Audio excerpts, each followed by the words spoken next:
ça vaut pas le coup d'aller chercher des biens où tu vas aller rénover, où tu vas, entre guillemets, te casser le cul pour, pour refaire un bien. Alors, acheter avec ou sans travaux? C'est une grande question et d'ailleurs je vais pas répondre à cette question en général. Je vais répondre par rapport à la ville de Thiers, donc la ville dans laquelle j'investis, parce qu'il y a trop de comment il y a trop de choses qui rentrent en compte. Ça dépend où tu vas investir, ça dépend le prix des matériaux où tu vas investir et ça dépend aussi du prix au mètre carré où tu vas investir. Donc, ce que j'ai envie de dire par rapport à la ville de Thiers, c'est que le prix au mètre carré, il est assez faible. Le prix à la vente au mètre carré, il est même très faible. Comme je te disais dans la vidéo précédente, tu peux trouver des prix au mètre carré à partir de 150 euros du mètre carré. Tu peux trouver des immeubles qui sont où la structure est bonne. Donc là, tu pars sur une structure saine. En gros, ton gros œuvre est terminé et tu n'as plus que le second œuvre à faire. Ce qui fait qu'en achetant à ces prix-là, tu vas mettre, on va dire, si tu mets dans les 600 euros du mètre carré de finition, tu auras un bien à 750 euros du mètre carré. Là, c'est bon, tu peux faire tes travaux. Par contre, quand tu commences à avoir un bien qui va être à 400-500 euros du mètre carré, là, il faut se poser la question, parce que si tu mets donc 400-500 euros du mètre carré, je te parle d'un truc où la structure est bonne, mais il faut rénover aussi le second œuvre.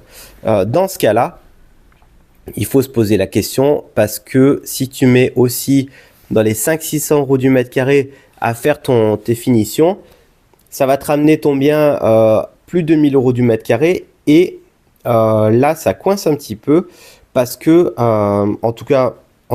encore une fois, à l'heure où je te parle, en début 2025, parce que les prix vont certainement évoluer, les prix évoluent tout le temps en immobilier, hein. Mais voilà, si t'achètes un bien et que tu le rénoves et que le prix total que tu vas mettre est au prix du marché, peut-être que ça vaut le coup d'acheter un bien déjà rénové, peut-être déjà loué, peut-être juste à une centaine d'euros de plus du mètre carré, tu vois, peut-être un peu plus cher, un poil plus cher, 5% plus cher, mais tu as déjà un locataire et tu commences à toucher tes loyers dès le jour où tu vas faire ta signature chez notaire. Tu n'as pas besoin de gérer tes travaux, tu n'as pas besoin de rien gérer en fait. Juste, tu as ton locataire à condition que ce soit un bon payeur. Mais vraiment, voilà, faut vraiment réfléchir à ça. Alors là, je te parle de Thiers avec les chiffres de Thiers, mais tu peux le transposer sur ta ville aussi, tu vois. Tu peux vraiment essaye de réfléchir comme ça en te disant, est-ce que le prix de mon bien au mètre carré plus le prix des travaux que je vais mettre est supérieur au prix que je pourrais avoir si je l'achète directement. Dans ce cas-là, tu perds entre guillemets, tu perds du temps. À moins que tu veuilles faire un truc vraiment à ton goût. Et là, ça rentre plus dans le cadre d'une résidence principale où tu veux vraiment aménager la cuisine que tu veux, la marque de cuisine, le carrelage que tu veux, etc. Mais si c'est pour de la rénovation, franchement, il faut faire ce calcul pour ne pas perdre de temps parce qu'en plus, on connaît on sait comment ça se passe avec les entrepreneurs. Souvent, il y a du retard, il y a des problèmes. Tu vas choisir des matériaux qui vont pas convenir, etc.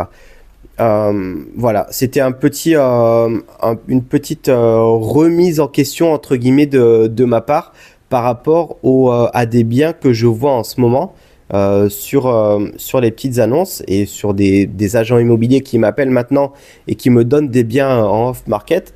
Et les prix déjà loués sont déjà très intéressants, ont déjà une très bonne rentabilité. Donc, ça vaut pas le coup d'aller chercher des biens où tu vas aller rénover, où tu vas, entre guillemets, te casser le cul pour pour refaire un bien, alors que tu peux en avoir déjà.